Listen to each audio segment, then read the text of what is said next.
At narito na naman ang mainit na balita mula sa mundo ng social media na hatid sa inyo ni Madam Chika.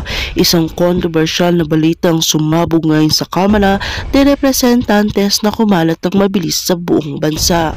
Ayon sa mga insider, nahuli umano si Liza Marcos at ang kanyang asawa, si Pangulong Bongbong Marcos, na nagbigay ng malaking halaga ng pera sa ilang mga leader ng Kamara. Ang mga hakbang na ito ay kinukresis sa politika at tinuligsa ng marami bilang isang malupit na anyo ng pamamahagi ng demokrasya. Isang malaking isyong lumabas ngayong kaugnay sa pondo na umano ay binigay ni Liza Marcos at Pangulong Bongbong Marcos sa ilang miyembro ng Kamara upang maipasa ang ilang kontrobersyal na panukalang batas. Ayon sa mga ulat, ang halaga ng pera na pinamahagi ay hindi pa matukoy, pero may mga testigo nagsasabing malaki ang halaga ng mga transaksyon na naganap. Ang mga leader ng Kamara na umunoy nakinabang ay tinuguri ang mga demokrasya, nang ibig sabihin ay mga leader nagpasya ng pabor sa mga Marcos upang mapagtibay ang mga interes sa pamilya at sa ilalim ng kanilang pamamahala. Sa kabila ng mga aligasyong ito, may mga mambabatas naman nagsasabing walang katiwalaan o iligal na nangyari at mga pondo ay napamahagi lamang upang mapalakas ang mga proyekto sa kanilang distrito. Ngunit hindi nakaligtas sa mga Marcos sa matinding pambabatikos mula sa mga posisyon at ilang sektor ng lipunan.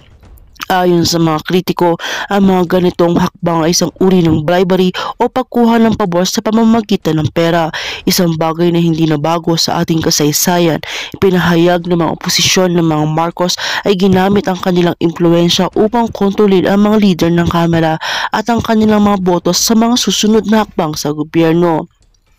Maging ang ilang mga eksperto sa larangan ng batas at politika ay nagpahayag ng pag-alala sa mga pangyayaring ito.